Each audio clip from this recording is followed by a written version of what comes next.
Hello viewers, আশা করি তোমরা সবাই ভালো আছো। আজকের যে ক্লাসটা এনেছি সেটা সাফিক্সের উপরে। সাফিক্স মানে যখন কোনো শব্দ অর্থাৎ নাউনের শেষে কোনো শব্দ যুক্ত করা হয় তাকে আমরা সাফিক্স বলবো। ধরো আমরা বলি হেল্প, তাহলে এটাকে যদি আমরা সাফিক্স করি তাহলে আমরা LESS হেল্পলেস, তাহলে এই যে লেস এটাকে কী করলাম আমরা সাফিক্স দাঁড়িয়ে গেল। অর্থাৎ যদি কোনো শব্দের শেষে কিছু যুক্ত করা হয় সেটাকে আমরা সাফিক্স বলি। এবার চলো যেটার কথা আমরা আজকে শিখবো সেটা হচ্ছে লেট, লেট। লেট যদি সাফিক্স করা হয় অর্থাৎ যদি কোনো শব্দের শেষে লেট যুক্ত করা হয় তাহলে তার অর্থ দাঁড়াবে ক্ষুদ্র বা ছোট। যেমন বুক মানে কি বই, আর যে লেট কথাটা যুক্ত করছি তাহলে কি হয় বুকলেট।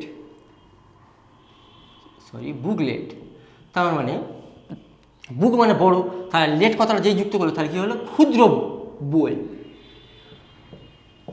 বই। ঠিক তেমনি লিফ আর লেট তাহলে কি হয়ে গেল লিফলেট মানে কি ছোট্ট যে বিজ্ঞাপন হয় না, ছোট্ট বইও লেখা যায় বা ছোট্ট পাতা বা বই আমরা লিফলেট করে যেগুলো দেয়ালে মারি সেটাকে বলা হয় লিফলেট। পিগ মানে কি শুকর বা শুয়োর, আর লেট যুক্ত করবো যখন তাহলে কি দাঁড়াবে পিগলেট কথা অর্থ দাঁড়াবে তাহলে ছোট্ট শুয়োর।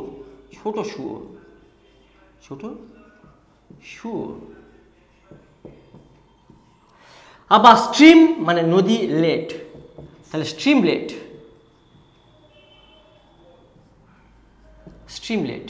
তার মানে ছোট নদী।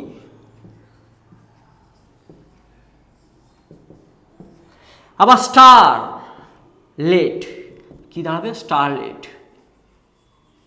মানে ক্ষুদ্র তারকা।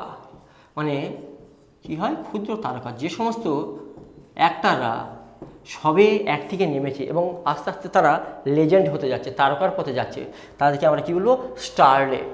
তাহলে আমরা কি বললাম যে সাফিক্স আমরা যদি লেট সাফিক্স করি, হ্যাঁ, যদি কোনো শব্দের শেষে লেট যুক্ত করা হয় তাহলে তার অর্থ দাঁড়াবে কি ছোট হয়ে যাওয়া, ক্ষুদ্র হয়ে যাওয়া। মানে এখানে এক্সাম্পল তোমাদের দেখালাম। ক্লাসটি যদি তোমাদের ভালো লেগে থাকে তাহলে স্বপ্নপূরণ একাডেমিকে একটা সাবস্ক্রাইব দেবে এবং বন্ধুদের মধ্যে ছড়িয়ে দেবে। স্বপ্ন হোক পূরণ, স্বপ্নপূরণ একাডেমি। জয় হিন্দ।